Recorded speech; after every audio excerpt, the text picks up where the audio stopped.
Hello, everyone. Thank you so much for joining us today for a new episode of the Cradle News Roundup. My name is Esteban Carrillo. I am the news editor for the Cradle, and as usual, I'm joined by my colleagues, content creator and writer for the Cradle, Karim Shami, and columnist and editor for the Cradle, Sharmin Narwani. Again, thank you so much for joining us today. We are trying out a new time. We're going to stick with this schedule for a few weeks. As you know, this is still a developing project that we have here at the Cradle, and we want as many people to join. Before we start, to remind you to leave a like, to share, to subscribe, to check out our memberships where you can become a direct supporter of the Cradle. Hey, and maybe throughout the show, leave a super chat donation, and also check out our Patreon where you can also become a supporter of the Cradle if that is easier for many of you. Guys, let's get started. Let's talk about the new Israeli plan for Rafah, which I'm sure everybody listening here, or at least most people here, already know a concentration camp. The concentration camp being called a humanitarian city, a humanitarian transit area for those poor Palestinians who, are being killed by circumstance, if you listen to Western media. In reality, like I said, a concentration camp in the ruins of Rafah, which have already been flattened, essentially south of the Morag corridor and north of the Philadelphia corridor, right? The Philadelphia corridor is the Egyptian border. This is where the Israeli army is preparing, or at the very least planning to cram as many as 600,000 Palestinians and who will not have the ability to live afterwards. This is per the Israeli armies and the Israeli defense minister's own orders to the Israeli army. So you trap 600,000 people in here, and then everyone caught outside is going to become a legitimate military target, in which, the Israeli defense minister says, under the law, we are able to exterminate them. So again, yet another a step forward towards the complete ethnic cleansing of the Gaza Strip, which has already been decimated. Its healthcare infrastructure, its water infrastructure, and electricity, you name it, has been destroyed. Now we're reaching the point in which you better start trapping these Palestinians into concentration camps and eliminating everyone else. In the north of Gaza, they are still destroying buildings left and right. They're using thermobaric weapons. We have seen footage of that over the last few hours. And at the same time, you have, the Hamas's Qassam brigades carrying out multiple ambushes on a daily basis, killing Israeli soldiers. As far as the ceasefire goes, there's really nothing to say there that we haven't already said. Netanyahu is again being accused of trying to sabotage it in order to protect his government coalition. His government coalition is threatening to bolt. This week, again, he's facing threats from the ultra-Orthodox over the yeshiva students' recruitment and all of this. But as far as the concentration camp, I want to hear your guys' take on what this means for this for this genocide, and also, are we going to see this actually happen? Or do you think this is just going to stay as a proposal for now, at least? Well, internal opposition has already surfaced to this even the Israeli army chief, Herzi Halevi, warning, they've had cabinet meetings about this, that the plan would drain vital military resources. The estimated costs for this new Auschwitz in Gaza is between 2.7 and $4 billion. It's money Israel can not afford, the way they've been, sort of hemorrhaging resources during this almost 2 years of war. A source involved in the project has expressed in the Israeli media doubt that it would proceed, saying there's almost virtually no chance of this materializing, and very few in Israel believe the city will ever be built, which basically means, Israel will make all these promises, and then when it gets down to it, it'll just be a tent encampment, as we've seen, Mm-hmm. They're supposedly, the Israelis are prepared to cover most of the initial cost, while hoping Gulf states like Saudi Arabia and the UAE will later reimburse the project. I mean, they've got another thing coming if they think that the Saudis are going to be able to fund, this Auschwitz. But at the same time as the Israelis are escalating on their ethnic cleansing front and genocide front, we have tomorrow and Wednesday a meeting held in Bogota in Colombia of 20 countries, including China, Spain, Ireland, Portugal, Indonesia, Turkey, South Africa, even Qatar. So there are three BRICS countries right there: Indonesia, South Africa, and China. And I'm wondering where the rest are. I'm sure But Brazil might also be in it. this was announced a few days ago. This sort of the 20 countries. So I'm sure there will be others. They're meeting to decide and declare concrete measures against Israel's violations of international law. There's obviously a lot of complaint that there's a climate of impunity enabled by Israel and its powerful allies within international institutions like the United Nations, the the Security Council, certainly, and other international organizations, you know, from UNICEF to all the various UN groups, prime examples, that is undermining international law so to such an extreme that there's almost going to be no coming back from this. You know, if one country is allowed to sail through and commit the worst crimes against humanity and war crimes with no repercussions, what's that going to mean for the current global order? So this group, and it's based on something called the Hague Group, that was formed, I think, early this year in January, by 8 states initially, with the stated Mainly, goal of holding global Israel South accountable. nations, non-aligned nations. It was like Bolivia, Yeah, Colombia, like usually yeah. the ones that have since the beginning of this genocide spoke out against. I wanted to mention something quickly about the coast of the concentration camp, and is according to Israeli media, they say that despite the expense, that their hope is that eventually Gulf states will like reimburse them for it, which is such Yeah, an insane thing. yeah, they're crazy, you know. So, anyways, the point is, the reason I mentioned the Hague Group and the meeting in Bogota this week is because we're talking about countries that no longer feel like they can go through international institutions. They're seeing Israel's crimes worsen and worsen. Like there's absolutely, like the Israelis boast about how they can kill 100 people a day and nobody notices anymore. Indeed. And so I'm curious about, and certainly the Cradle will cover this if anything interesting comes out of the communique.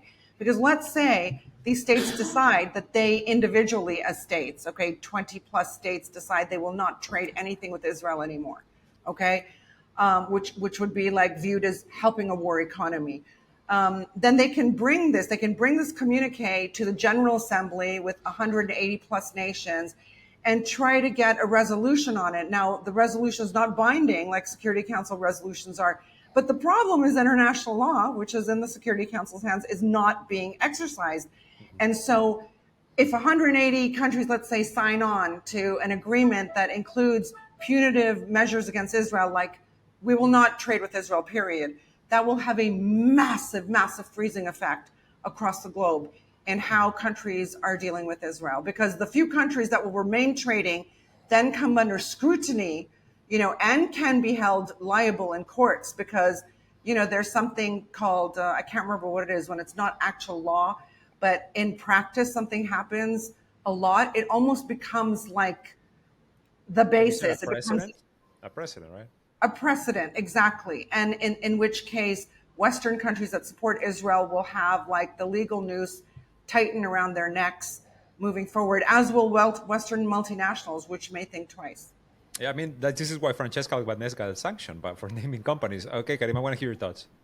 Yeah, I just want to throw some numbers. In the past 24 hours, Gaza Ministry of Health in Gaza said that the past 24 hours, 139 people were killed in Gaza, and also the total number of people that were killed while they were seeking aid and food till now is 833 people, and among those we have many people were injured. 5,432 people were injured by Israeli and American bullets while they were seeking aid. And according to Israeli media, not other media, not Hamas media or whatever, or even the UN, the Israeli soldiers said that these people were unarmed. So till now, Israel killed 833 people. They were getting aid for their families or for their ill family, and they injured 5,432. This is a very huge number. And in total, according to the ministry, till now, they were able to identify 58,000 people killed by the Israelis, and also 138,000 people were injured. And according to also to this report, there's a thousand under the rubble that were not identified. So the numbers that I said, they are for people that were identified, and All the there's still numbers, exactly. thousands. Did you guys see that picture on I don't know, social media today? It's like a sea, like a sea of humanity. Palestinians basically now prepared to risk life and limb to just get a little bit of food. The entire process being controlled by US Israeli, military people who really literally have a starvation campaign, to train them to come out there, lose 100 bodies, come back the next day, lose 100 bodies. I mean, it's the most vile thing I've ever seen. And the sea of Palestinians willing to risk everything for some food for their families is just, Exactly. And now, they're being prohibited from entering the sea under threat of death. This is what Abichai Adrai you can't said catch yesterday. fish. And what's the temperature right now over there? What's the temperature right now in Beirut? I'm sure it's sweltering. Now imagine in Gaza where there's Yeah. like no shade. As far as Karim's numbers, I wanna point something out, because sometimes numbers are they just become that. They just become figures. They just become numbers. They no longer become people. But just to highlight, more civilians have been killed in Gaza seeking aid than those that were killed on the Hamas attack of October 7 and the activation of the Hannibal Directive. So on October 7, you have fewer civilian deaths than you have now at the Gaza Humanitarian Foundation sites. And that should really, highlight exactly what is happening here. As far as the Colombia meeting, let's hope. I'm still very hesitant to say that anything really is going to come out of it, because unfortunately, for proclamations and statements, we have many. We have so many of them from so many sides. But let's hope that action starts being taken, right? And bravo to Colombia, bravo to Petro, and to everyone else, to the Hague Group, for taking this stance. Which also I feel like should have taken a bit sooner, but nevertheless, it's happening at least. What else is new with this situation with the Rafah concentration camp? It's truly disheartening. I don't, breaks my heart to Well, see this it's image. interesting to note that actually in Western media, see the volume's going up there too. This is why I have hope for this group. And first of all, it's a small group, and they're all there because they think there should be repercussions, and they're all worried about international law being undermined. So Western media is actually using, of course, in quote marks, concentration camp regarding this latest Israeli effort in Rafah.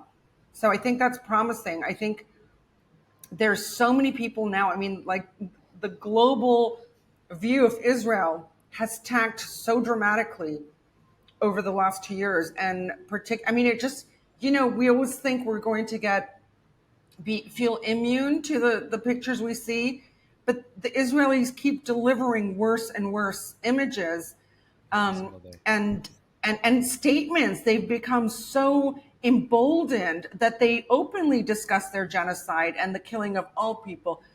Nobody in Gaza is innocent. I mean, that was like when we caught that in the early days. It That day was, one. yeah, independent media ran with it, but now it's an everyday kind of commentary.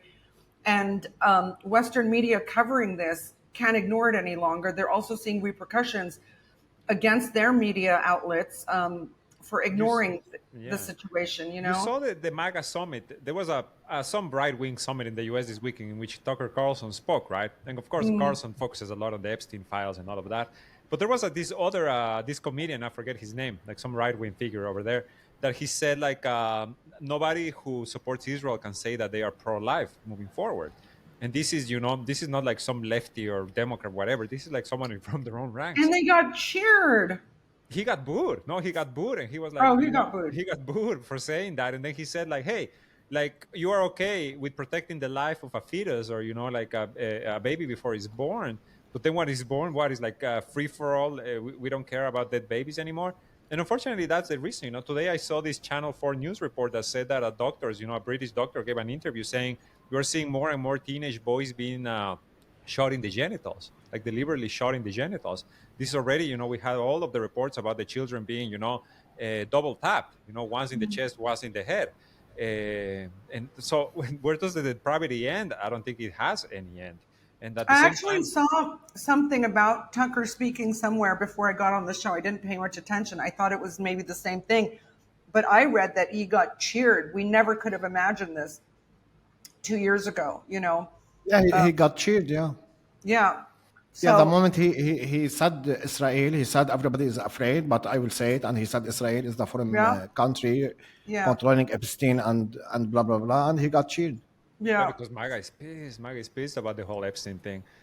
Yeah, but the Uh, point is that the people that endorsed Trump, Carlson is one of them. You have I forgot his name. He's like an Armenian comedian. He's huge also, and you have Joe Rogan and even others in his cabinet. yeah, They yeah, can be against him even because the he promised.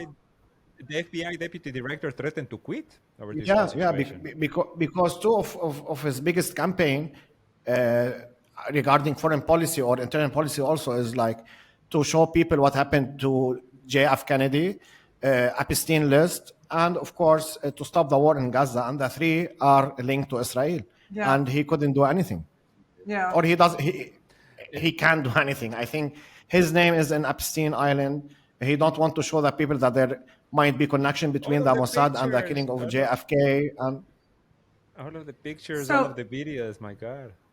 So go ahead, and Sharmin. yeah, The Pew was it the Pew Research poll, like from last month or something, Yeah, where a that few months showed ago. 71% of Americans critical of Israel. I mean, it's snowballing. It's Israel's situation is getting less tenable, but the those in with the reins of power, empires reigns, are still working fully 100% in support of Israel, while the rest of the world is gasping in horror. And this is what happened with South African apartheid.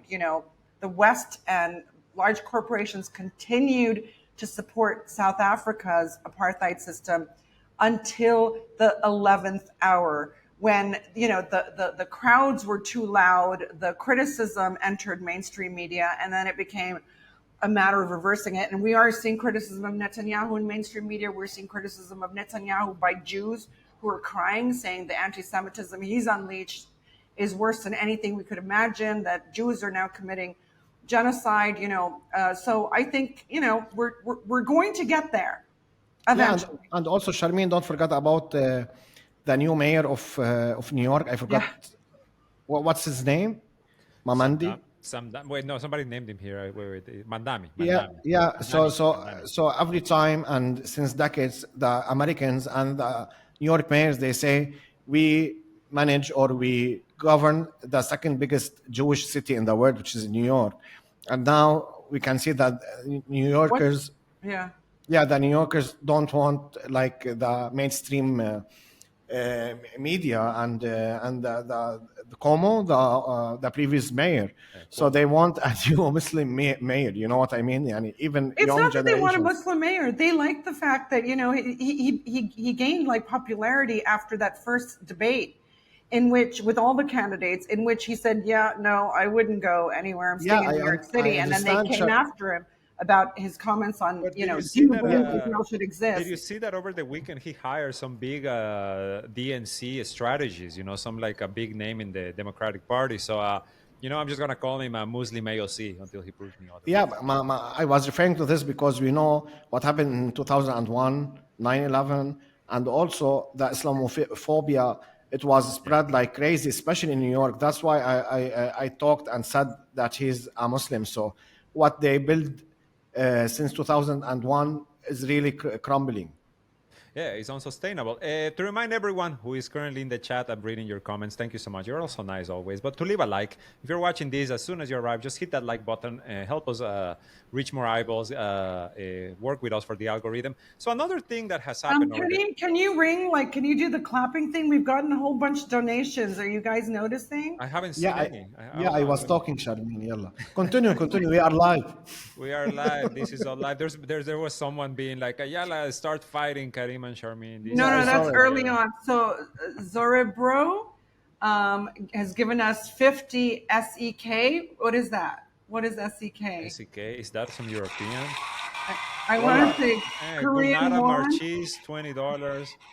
Fartun Ali, 1999. Sarah Khan, $10. Those are the ones I'm seeing right now. Sarah Khan says, how can I get someone at the Cradle to read my report on Imran Khan? Well, send it to our email. Our email By is the way, just on Imran Khan, I was reading this weekend that Trump has spoken to the head of the Pakistani army and said, I want Imran Khan out of jail. And he says, he had he had a Apparently they're lot of buddies, no? Pakistani supporters and donors. And he made a promise to them to get Imran Khan out of jail. And so, I mean, crickets from the Pakistani side, because the Pakistanis are cracking down much harder now on. On the I mean, PTI. they even managed to extradite two of Khan's political party's social media team that had arrived in the UAE. The other the other hand of empire. They managed to extradite him back to Pakistan. Nobody's heard from them. So this is a really, really horrible thing. And then Marcio Santana has given us 10 R currencies. What is I don't know what R is. Tell us what your currency is, guys. We'll take Yeah. it all. We'll take it all, No, it's guys. okay. It's okay. We'll take it all. What I was gonna say is because I want us to segue a bit into the many other topics that are happening right now. It's that the other big thing, Donald Trump pissed off he pissed off MAGA with Epstein, pissed off MAGA with Israel, pissed off MAGA with now he's pissing off MAGA with Ukraine. Now he's offering to send offensive and defensive weapons to Ukraine, which he claims are going to be financed by the EU. They're going to be the ones paying for all of this, and he's becoming kind of like Joe Biden 2.0 very quickly, right? Like he just needs a couple of dementia moments. Yeah. and the transformation will be complete. Who did you guys exactly vote for over there in the US? My God. So that's the latest. At the same time, and I don't know if you guys want to get into this topic, Azerbaijan has been in the news very much over the past several days. Most recently, and I mean earlier today, they signed a deal with Ukraine to store their natural gas. So now Azerbaijan is going to be storing Ukrainian gas. But more interestingly, they had a meeting with the president of Syria, the self-appointed president of Syria, former founder of Al-Qaeda in Syria, Ahmad al-Shara, in which the Azerbaijan also hosts Syria-Israel talks, right? As you said, the UAE has been playing the role of the empire proxy. And now Azerbaijan apparently is doing the same job because UAE hosts Syria-Israel talks, now Azerbaijan does. And even more interesting, I don't know if you have the link that I sent, Karim, from this report, but it says that a Middle East Eye report a couple of hours ago says that the U.S. is preparing to lease the Zangezur Corridor for a staggering 100 years. And this is an attempt to ease tensions between Armenia and Azerbaijan, which have been having the UAE hosted, right, peace talks between the Azeris and the Armenians last week that at that moment seemed to be going somewhere. Now, apparently not so much because Armenia is really not on board with this whole idea. If you don't have the article, Karim, just pull up the picture of the corridor, of the Zangezur, so people can know what we're talking about. And, what is Azerbaijan doing now? What is their role now? Who are they becoming? And who does this benefit?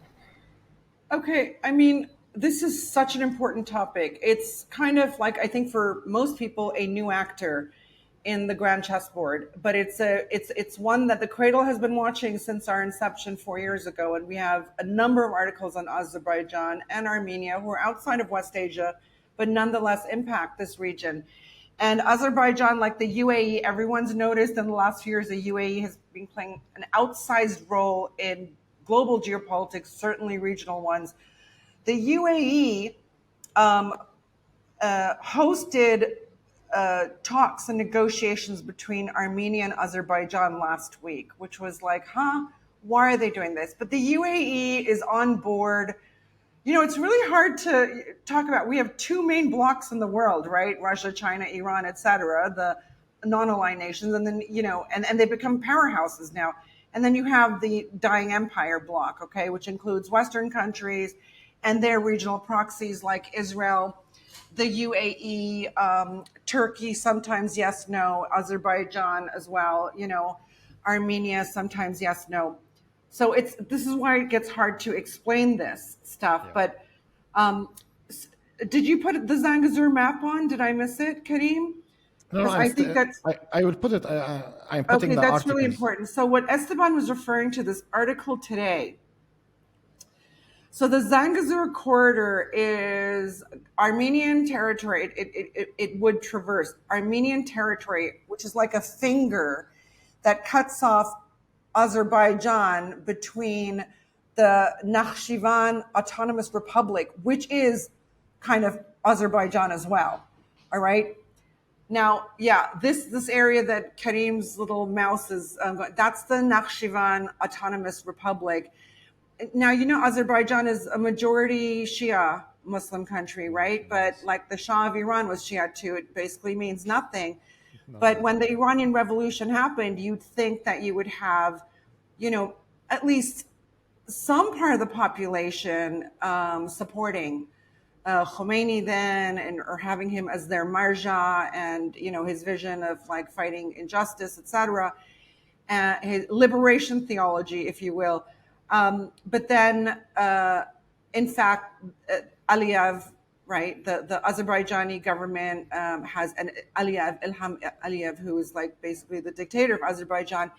I mean, basically shuts down anything that espouses liberation ideas, independence, sovereignty, religious Shia ideas, you know, even if it's just like, I mean, sort of mosques talking about the struggles of Shia. Do you know what I mean? He's hardcore secular, but it's not why he opposes the mosque. It's because they maybe have some independent thinking. So what Aliyev has also cloaked Azerbaijan in a very Turkic light, okay, which absolutely pleases Erdogan in Turkey, who has a, you know, a Turkic expansionist ideology, the neo-Ottomanism as people talk. Yeah. Now this corridor, again, put it on, sorry, 1 second. The idea is Turkey doesn't have a contiguous line into Azerbaijan. Okay, there's Turkey on your left in white. There's Azerbaijan on your right in gray. Armenia cuts off, right? Armenia's border all the way to Iran cuts off Turkey from being able to traverse directly into Azerbaijan. So they want to create a corridor, okay, which is called Zangezur Corridor, to be able to do that. Now, Iran is absolutely against this. Obviously, it would cut off their border with Armenia, which has historically been a very friendly nation. The two have, you know, experienced good relations. But worse yet is the threat from Aliyev, the dictator of Baku, who has brought Mossad operatives right to Iran's border. They have forward operating positions there in terms of eavesdropping, in terms of, you know, surveillance, in terms of this last 12-day war. We saw, we surmised that the Israelis had used Azerbaijani airspace because in the Caspian, we saw at least 3 or 4, what are they called? You know, the jet fuel, the fuel Refueling planes. refueling tanks that have been dropped into the Caspian region. Okay, so Israel had obviously come from Israeli airplanes had obviously come from that direction as well. And we know, because the Iranians have claimed, that there were clearly some of Israel's more top drone, you know, not the little ones, but the major drone, The expensive ones, yeah. yeah, the expensive ones that came over the border from Azerbaijan. So Iran does not want Turkey, which obviously sells oil to Israel as well and provides it, while it slams it publicly, while Erdogan makes great, show of slamming Israel publicly, has been providing steel to Israel's army, has been providing oil for Israel's military, all the basic nuts and bolts that it needs. And the Cradle has written extensively about this. So Turkey wants to create this link through the Zangezur Corridor to Azerbaijan, which means basically it opens, and the Iranians have called this, it's actually quite interesting. The Iranians have called this, I think it's Turkey's,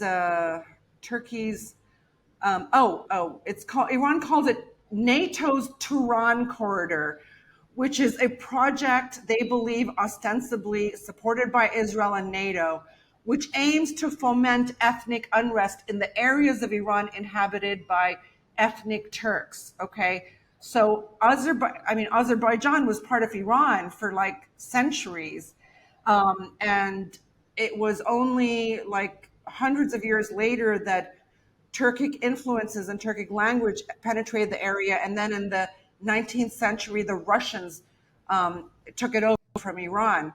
All right. I mean, Azerbaijan wasn't, it was an Iranic nation. So there's a lot of these things. And basically all the projects in Azerbaijan are working against Iran. Iran is a hard no on the Zangezur. Turkey and Azerbaijan want it. Now, this is, I mean, really, this is one of the arenas of the grand chessboard. If you're missing this, you're missing a lot of game playing, okay? Because even India cares about this. Why? All right. I just want to highlight something very quickly. A commenter, Arsenal. It's about BRI versus IMEC. You hit it right in the head, Arsenal. And I'm sure Charmaine was going to head in that direction soon as well. Yeah. So the India has typically sided with Azerbaijan, like in the wars over Nagorno-Karabakh, and the Indians have supplied Armenia with weapons. It's critical because there's a weird sound going on. What is that sound? I don't know what that is either. Okay. So Pakistan is usually aligned with Turkey on many foreign policy initiatives and a general outlook. It's a lot of reasons why that happens. We actually once did an article on it, so check that out. But India is with Armenia on this, and Pakistan with Turkey, all right, and Azerbaijan. India shares the Shah Bahar port with Iran, which is a vital trade artery for New Delhi. And don't forget, India is very worried about China's BRI because those two are major power rivals in Asia, right, in the Asian continent. So India values the trade routes that Iran has enabled it to have, not just the port in Chabahar, but also Iran, India, and Russia are the three principals in the International North-South Transportation Corridor, or INSTIC. Okay. Turkey is very, very aggressive on routes. Okay. It's one of the regional actors most aggressively advancing alternative connectivity projects in both Central Asia and the Caucasus. Okay. So, most of these, by the way, are dependent on Azerbaijan and seek to undercut Russia, which of course the Russians don't like either. Over the Zangezur Corridor, which is my point, you're going to have potentially on one side Turkey, Azerbaijan, NATO, Israel, and maybe Pakistan. And on the other side, Iran, India, Russia, and potentially China. Because if this becomes a playing field on the grand chessboard, which I believe it will, the polls are going to, come together over this. Karim, is it you breathing? because you're a stopped very now. strange reading. And someone says, Darth Vader, that you? I was wondering the same. Yeah, I Okay. just literally, it's so loud. There's like an electronic something from outside the cradle. Yeah, It's yeah, whatever. It's you somebody's breathing. Your heavy breathing. plus my breathing maybe. Leave your likes, please leave your likes. As you remember, Karim has the power to change the universe with his knees, so that's why his breathing is so hard. No, I'm kidding. So Go ahead, Sharma. can I just, Yeah, I just Sharmeen, I want to put say, like, one of the main corridors that Turkey's advanced, it's like the Baku, Tbilisi, Ceyhan crude oil corridor. And then which is BTC, and then there's a BTE natural gas pipeline. I mean, Turkey is, it's where China wants to build its BRI through Europe, but Turkey's got its own ideas, okay? And they are NATO aligned because NATO wants Zangezur, NATO wants the Turkish corridors for the moment to trump the Chinese ones, to trump the Russian, Iranian ones. So as we've said from the inception of the Cradle, it's the reason we've covered routes and railways and pipelines so often here, because it's where we believed all the great power struggles would coalesce. Israel, for instance, receives 40% of its oil through the BTC pipeline that runs through Turkey, and that has never been turned off. So Azerbaijan is supplying Israel, it's supplying Ukraine, and this is where things get interesting. I'm totally running on, but I promise I have 2 more points and I will stop. So the Russians, where do they play a role in this? Because they got kind of quiet over Armenia, Azerbaijan, the South Caucasus, Zangezur once the Ukraine war started, okay? But here's something super interesting. Putin did an interview, I'm trying to find out when that was. He did an interview with a well-known Russian journalist, Pavlo Zarubin, on Russian state television, and he confessed a mistake. He confessed that he had deep misunderstanding about the West's attitude towards Russia. He always perceived it as being an ideological difference, okay? Whether it was they didn't like the Russian Christianity or Russia's, its empires, etc. But Putin says in this interview, over time, it has become clear to him that the background between Western animosity toward Russia is not ideology, but something else.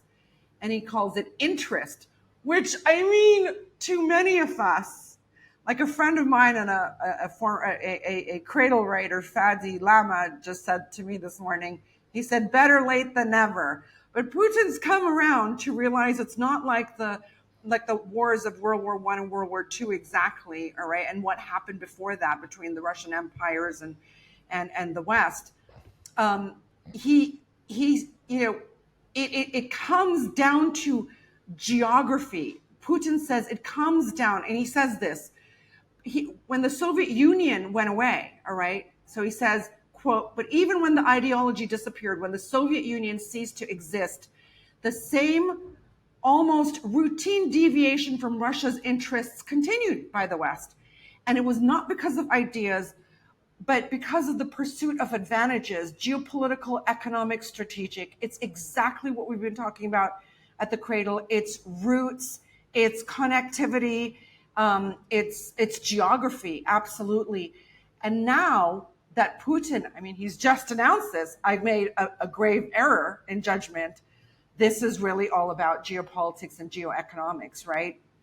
We may now see Putin's view shift altogether. We have seen in the last few weeks his views shift on the what is it called? The special military operation, which has become like every week the Russians are bombarding military targets and infrastructure targets in Ukraine, not civilian ones.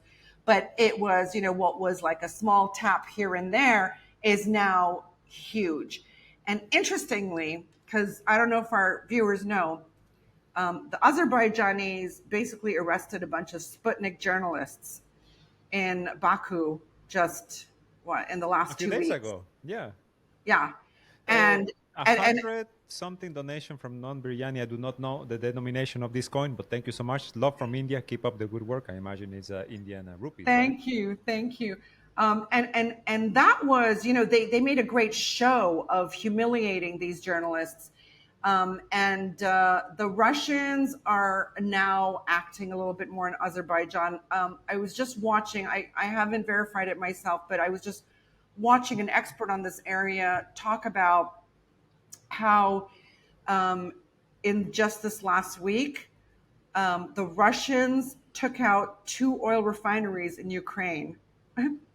Esteban.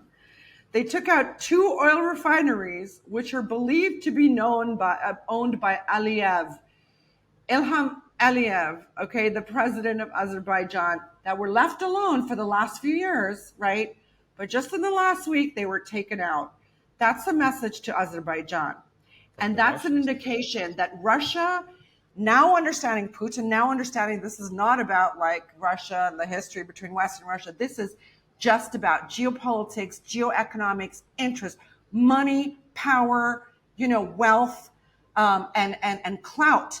And I think the Russians are going to speed up some things in Ukraine. It is still very much their focus, but they're not going to leave these other territories where their enemies have made great strides and have become so emboldened, as Azerbaijan was to let Israel use its airspace to attack Iran. Let's be honest. There's no way Azerbaijan would have done that before. By the way, Azerbaijan's a population 10 million people. Iran is 90 million people. And Azerbaijan, 92. like Israel, cannot fight shit without the help of Turkey, et cetera, et cetera. Turkey is the deciding factor in why they won in the last Nagorno-Karabakh war. So what I'm saying is Iran itself can handle Azerbaijan, but it's not how Iran plays. That's the end of my rant. Karim, I know beforehand, Karim was taking a bit of a little nap right now, the last couple of minutes. No, but I know beforehand you did a deep dive into Azerbaijan. Before Karim gets into it, please remember to leave your like, to share this video. Thank you everyone who is here. Karim, tell us a bit about the Azerbaijan and why you found that. If we want to talk about Azerbaijan, we have to talk about Ilham Aliyev, who's the sole leader of Azerbaijan. He became president after his father died in 2003, and the day his father died, he became the ultimate leader of Azerbaijan. And his father also was the president since 1993, after Azerbaijan took the independence from the USSR, Soviet Union. And also we have to know about his wife. She's the vice president, and she controls the banks and the media in Azerbaijan. And he has a young child. He was born in 1997, and he lives a luxurious life in Dubai. So what's also interesting in Azerbaijan, I know Sharmin said they are 10 million, and Iran is 92 million, but also we have to know that there is 17 million Azari live in Iran, and they might be dangerous to the Iranians. I'm not saying they don't like Iran, but of course it's easier for the Mossad and Western countries. To interrupt 1 second there, just to let our viewers know that the supreme leader of Iran, Ali Khamenei, has Azeri roots, as does the current president of Iran, Masoud Pezeshkian. There's no doubt that most Azeris in Iran, this big ethnic minority, are Iranian. Go ahead. Yeah, they are Iranian, but I think it's easier for the Mossad and other intelligence people to penetrate, especially Azari Iranians and Kurdish Iranians. And Baluchis and but I think it's easier for them to penetrate from the west, because there is Azerbaijan, Turkey, and Iraq, and there's American presence there. While on the other hand, it's not as easy as it is. So I was talking about Aliyev. He's really the sole leader. I even went while I was researching. I even went to ChatGPT and asked ChatGPT, "What about Aliyev?" ChatGPT said Aliyev is a textbook for dictatorships. So the guy did it all, and of course he controls everything. And other things that I wanted to say. Azerbaijan rose to power because, unfortunately, Syria after the Syria fell, and the balance. And of course, we talk about geopolitics. The balance of West Asia has somehow being disrupted because, for instance, Azerbaijan was considered like as an enemy to Syria. Now they want to take also gas from it. It's not only about like they hold Israeli Syrian talks. And by the way, the people that broke the news and said that Syrians and Israelis sat together in Azerbaijan and had talks is an Syrian source. It's not an Israeli source even. Yeah, they are not ashamed of that. It will happen eventually, and because of course after following the assassination of Sayyid Hassan and the disappearance of Bashar al-Assad, now we're seeing Syria moving towards Azerbaijan to get its gas, not its oil. This is very important because people should know that Syria relies on both gas and oil. So they still have the problem of oil. We'll see what will happen with the SDF because currently the SDF, the Kurdish militia in east of Syria, they are the ones who control the oil. Now they solved the problem of gas. Usually both were during the leadership of Bashar al-Assad, both came from Iran. And before the war, Syria used to import some from Iran, and the rest were from the east. So this also gives leverage also to Turkey because Turkey is trying to be the hub of gas in the whole region, not only even in West Asia, because currently they have a deal. Yeah, they have a deal with Cyprus. They have a deal with Israel, and now with Azerbaijan and Syria, and they have a hub near Ankara where they want to re-export gas to Europe and to other places. So, of course, as Sharmeen said, Azerbaijan alone can't do this. It needs the help from Turkey. Yes, and also I want to answer to also to talk because it's very important. I think it's equally important that UAE 2 days ago they signed a deal with Syria and they pledged to pay DP World, which is a Dubai-based company, and it was the dream of Sheikh Zayed since 1997. He wants to control the ports of West Asia, and unfortunately, currently he's succeeding. He's controlling 11 ports in Yemen. I know most of the war between that happened in Yemen was initiated by Saudi Arabia, but the fruit was like taken by UAE. UAE controls 11 ports, and of course in Djibouti they tried, but the Djiboutian government, yeah, they like kicked out the UAE, and now they have port fights between one another, and also in Somal, and also in Sudan, and in Libya, they tried to control everything, especially everything that concerning ports, and now they want to control Syria's coast, and they signed it, and this is very dangerous. Going back to near future, this will tell us that why it's that dangerous, because wherever DP word put their foot, there's conflicts and there people dying and there's wars. This is for Tartus port, right? And correct me if I'm yes, wrong. Tartus was one of the sites of the Alawite massacres. Yes, 100%. There's a map that we put previously. There's a map that we previously made in the Cradle. This was like a historic map what the Americans want from Syria. They want to divide Syria. We've been hearing this since 15 years. And if we check, there's something here called Alawite State. This area, we see it expands and it goes to the coast. Why I said it's very dangerous for UAE to come there, because when they went to Yemen, there was war. In Sudan, there's war. And in Libya also, there's war. And in Somal. And this company is a company to divide. It's not like only to invest. So why it's dangerous? Because they usually praise the Sunnis, this company, and now they want to control an area which is most of it Alawites. And we know there also there was the massacre that Esteban mentioned. They've been ethnically cleansed. They're being targeted, 100%. persecuted. Let's talk a bit about Syria, actually, since we pivoted here, because many things have happened over the past several days. Chief among them, or one of the ones that made a lot of noise, was Thomas Barracks, a close friend of Jeffrey Epstein, by the way, close friend of Donald Trump as well, now the envoy, special envoy to Syria.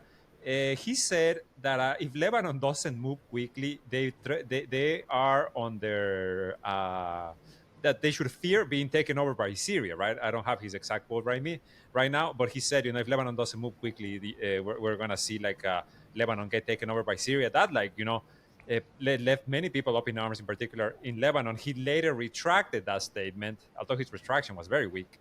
What else has been happening in Syria? The Druze have been fighting government-aligned forces in the tribal areas, as you can see here in the map, where the border, where the Druze are. At the same time, with the Kurds, with the SDF, as you said, Charmaine, who they control, right, the oil, they are not yet in full agreement with the Al Qaeda government in Syria, now sanctions-free government in Syria, to join the army. They said, we haven't actually reached the agreement yet. We're not happy with it.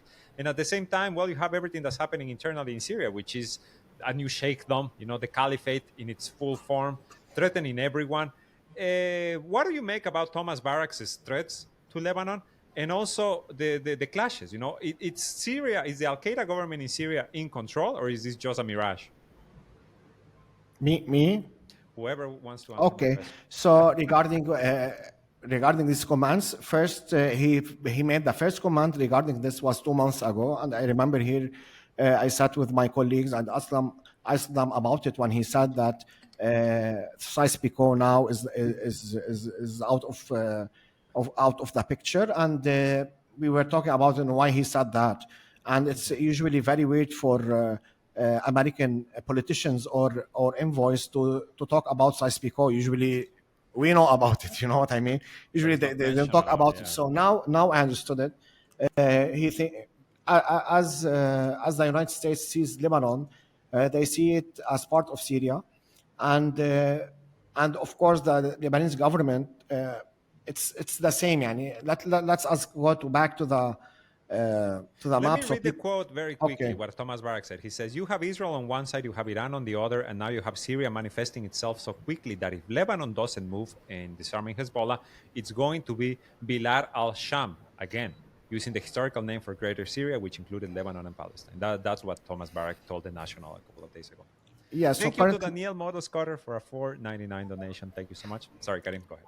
No problem. So currently what we see here, this is Syria, and Greater Syria usually expands to parts of Iraq, Jordan, and of course occupied Palestine and Lebanon. So that's what they mean about it. But what was revealed in the news and from people that are very close to to the current Syrian government, and they went to TV from within Syria, the main point was the circle that I put here, which is Tripoli and its surroundings. Mm-hmm. It's one of the biggest, it is the biggest Sunni city in Lebanon. Yeah. And for decades, me as a Lebanese, and every time I meet with people from Tripoli, they always say they don't feel that they are Lebanese, that the government does nothing to them. And when you go now, I will give them that. That city has been abandoned, man. Yeah, it is abandoned since decades. It's not something new. Yeah. And also when you go to Tripoli nowadays, you will see Sharia photo everywhere. Really? They have, of course. I will put one out now. So you have pictures there. So and also we have to know that usually whatever happens in Tripoli, usually Turkey jumps in and they donate money or they make small hospitals or whatever, or schools. So the ground is ready for this. I'm not saying it will happen within a few months or few years, but first we have the frustration of the people. It is there.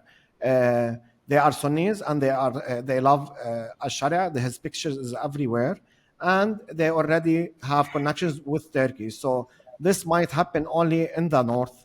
And as I said it before, let's be frank. Now the real ruler of Lebanon, for me, according to me, I don't think Charmaine will agree, is Jaja. He's a Christian supremacist. Yes, he doesn't care about the north. He doesn't care about the south. For them, south will be eaten by Israel, the north will be eaten by Syria, and keep the middle of Lebanon, which is historically named Mount Lebanon, for us. The And Christian what happens in Maronite. Bekaa, they don't care. The Bekaa is this region which borders Syria here. And till now, if we want to count, there's tons and tons of clashes between Syria and Lebanon on the border, between, for instance, clans or between the army. Until now, I think our president and prime minister, they live in Honolulu. They have no idea about this. Just today, the president denied any of these talks, which are like valid. What do you think, Charmaine? What do you think about the Syrian threat? What do you think about So, Thomas Barak the and his? moment, I mean, nothing has to actually happen that he sees, but the moment the the baddies, okay, say, make an announcement, we're going to do something. They announce their new construct. As I talk at the Cradle often, like, these are just constructs. They're like ideas, marketing ideas to put in our minds to make us feel like, oh, woe is us, or like, this is our destiny, this is our future, this is where we're going. Karim buys it immediately, okay? In my view, because he gets horrified, and then that Live your life, resonates people. Live your emotionally. I'm life. not saying it's bad. It's just how we react. Like, I was like that when I was younger, okay? But now I realize that that there's because we see it. I keep people like Karim, thinking Israel's winning, Hezbollah is losing, resistance is losing. Israel is extremely kinetic. If it stops for a second, it's lost, okay?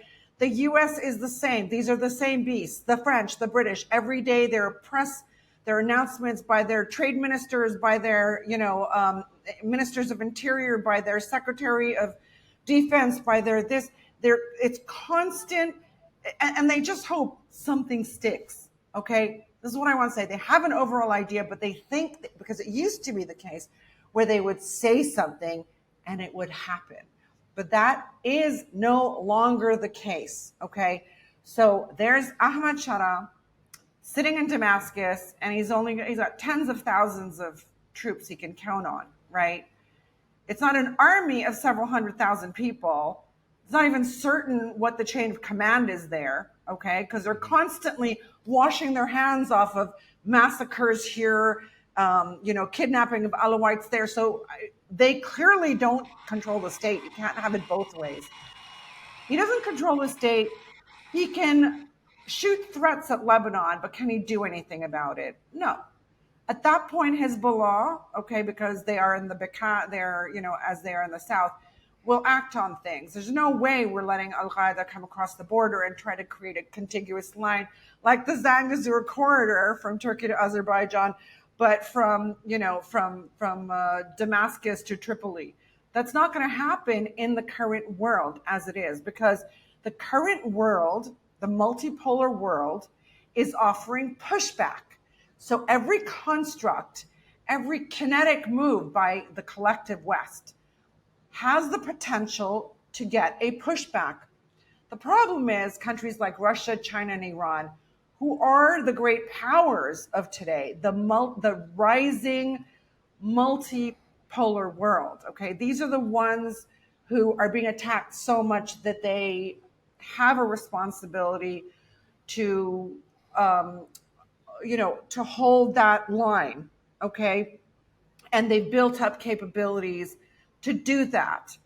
I feel like if the Russians, Chinese, and Iranians devised a war room, and it was like a war room of propaganda, of their own constructs, of their own, kinetic stuff, right?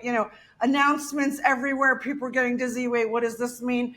They would coordinate. Okay, you meet with the Minister of Defense in Azerbaijan. We will meet with the one in Armenia at the same time. We'll do that. Be easy peasy, because these guys have action behind them. The U.S. just has, the slowly failing dollar, right? And global PR. And this is what I'm saying. None of this is exact. The reason Azerbaijan dared to get closer, or let the Mossad get close to the Iranian borders, and then let the Israelis use Azerbaijani airspace, is because they got emboldened They got emboldened because Iran is so polite and it didn't act in other instances where it should have. But I think the West continues to push us to act. And that's a very fortunate thing because eventually we're going to act and we're going to act collectively. China, Russia, and Iran didn't know squat about each other until the Syrian war happened. I saw those three countries start to learn about each other in the Syrian battlefield, in the Syrian war theater. And that's how they started the next phase. And now the Americans are coming hard. They went for Russia and Ukraine. They bombed Iran directly, and they constantly threaten about Taiwan, right? And I feel like this is going to be the reason the RIC grouping is going to quickly accelerate to the next level. Because let's be honest, if Armenia is a big problem. Armenia used to hold the line, okay? But now Pashinyan, right, the head of state there, is an absolute NATO tool. He is such a pushover. And the Armenian people don't like him. He's extremely unpopular. He's managed to subvert a coup attempt. And he's going to keep going until someone knocks him out. That could happen. But also, let's say the Russians were like, oh, you want to play dirty, Aliyev? We're going to send back. So there are Azerbaijani gangs in Russia, and the Russian intelligence believes that they have been providing site identification, target identification for to Baku's intelligence services, who then passes on to Israeli, NATO, etc. And this is a big deal for the Russians. They now feel like there's more than just smoke. This is in fact true. They could react by expelling hundreds of thousands of Azerbaijanis. Azerbaijan could not handle that. Okay, they could not handle that onslaught of people returning. It would turn. Do you remember when Turkey shot down the Russian fighter jet, and the Russians went into action immediately? They stopped all Russian tourists from coming to Turkey. They cut off this. They cut off that. Turkey's never done it again. Azerbaijan actually shot down a Russian, some kind of aircraft. I don't know the details of it. And the Russians didn't they accepted an apology or whatever. They didn't do anything big. You've got to act. Otherwise, what? Russia downed a civilian Azari airplane. And, no, I'm talking about December. something else. I'm talking about a military thing. So what I'm saying is, if you don't react, we saw what happens when Iran didn't attack to react in the way they should have to the assassinations of the top Hezbollah commanders, etc., or didn't respond after Israel's second attack, before Operation True Promise 3 came. Israel got really emboldened. That side needs only a little, give them an inch and they're taking a mile. And so I think when the Russia, China, Iran configuration, who basically have clout in the SCO, the Shanghai Cooperation Organization, which includes, it includes the Central Asian countries, which is where NATO's coming at, okay? If they make plans within the SCO to have a kind of war room scenario among these three, and then to transmit some key messages to their other partners, which is, we're okay with whatever decision you make as long as it is a sovereign one, and you're not inviting one of our adversaries into your territory, then you kind of close off Central Asia. But just imagine if Russia, China, Iran acted as kinetically as these goofballs on the other side that come up with marketing constructs only. Just react and you'll shrink. Your enemy will shrink tomorrow. That's my take on it. Something So very I just want to happening. say, yes. Go ahead. Yeah, I just want to thank Clifford Bostria. Yeah, thank you. Thank you a lot. They say resist. Yeah, we are resisting, but in different ways. I saw someone asking, when are we going to launch the Cradle Espanol? And to them I say, we need more likes. And we need more likes. Yeah. We need your support because we have so many dreams. I want to ask you guys, if you don't mind, because a couple of days ago, Axios comes out with this report by Barak Rabid, former Unit 8200 intelligence member in the Israeli military, saying that Russia had contacted Iran and the US saying that they back a nuclear deal with zero enrichment. A few hours later, the Iranian foreign ministry comes out and said, we have gotten no such message from the Russians. Russia takes a couple of days. They come out with their own statement today, a few hours ago, in which they say this is not true. We haven't agreed to this. We haven't talked to anyone. Nevertheless, they allow the story to be out there for a couple of days. Is this an example of this lack of strategizing? Do you think? Is there a? Do you think? What would have to be offered to Russia for Russia to come to the Iranians and be like, "Hey, we want you to not enrich uranium." So these are countries that don't typically have alliances. They're sovereign states, and this is part of like the Americans. They'll build CENTCOM, and every single country within their jurisdiction, which is like 20 something plus countries, gets like a direct line to CENTCOM, right? I don't know how it works with these countries, but because they're not in any formal alliances, but they are. Both have signed all three have signed high-level strategic relationships with each other. We need to see this happen faster. I mean, they take a wait-and-see approach to things, but I think the acceleration of the aggressions from the West towards this trio requires a speedier response. And I think they kind of work the old way, and that needs to change. And I'm sorry, it's on them to change. I can't change it for them. But I do think, everyone in the West went with that line about Russia offering Iran to take their enriched uranium, zhuzh it up and send Iran back what was required for an energy program or for its science programs, etc. Whereas Iran has clearly said we're going to continue to enrich domestically, and we don't need to send our stuff outside. We have the technology to do it. If people want inspections, there's no reason it needs to be Western inspectors. It could be Russian and Chinese inspectors. They are two of the five nuclear states, right? Weapon states, and obviously are just as inclined as the other three to have to have limitations on nuclear proliferation. So I don't see, but they just have to come up with that construct. That one actually has legs, makes sense. Why haven't they come up with it? We at the Cradle have come up with many for them. Are they listening? Hopefully. And if you're listening, please leave your like. Please make sure to leave your like and maybe your donation in No, Russia. just set up that goddamn war room and get on with it. Yeah. I agree with you. There needs to be more coordination. It still seems like these are all like disparate actors acting together. I think with that we can wrap it up for this week. Unless you, Karim or Shamin, want to add something else. We've gone, through a whole lot of topics. I just want to say the comments are very good. Sorry, I didn't have time to read them all or answer them all. But I agree with a bunch of people here, Mrs. H and Ali and others. And there's a question that was asked more than time. What about Hezbollah if Syria wants to take the north? There's no Hezbollah in the north. Many people in the north are willing to fight Hezbollah for free and Hezbollah. That's the reality in Lebanon. So the Northerns are alone, and they see Sharia as the new prophet of Islam, and that he will destroy Israel and will make the Arabs and the Levant prosperous and very rich. I don't know how this is implemented in their heads, but that's what they believe. We have to know that many people also went and blow themselves up believing that. So I didn't want to say it, but no. So there's We're people at the that end of the show. We can say things now. We can say things now. Let me thank very quickly Shah for their €10 donation. In a world of noise, you've been the steady voice of truth. Your resilience is a beacon. Congrats. Oh my God. They want to make us cry live on air. If we shed a tear, we need 1,000 likes.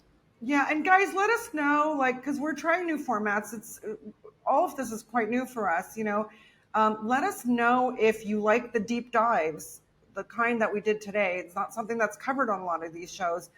And sometimes, people wonder, is it worth getting into the weeds? But I, as a listener, and there's so much I don't know about. I like deep dives, but maybe not everyone does. Maybe you'll prefer us to sort of, go over some of the hot stories for the week and the news that's happening now.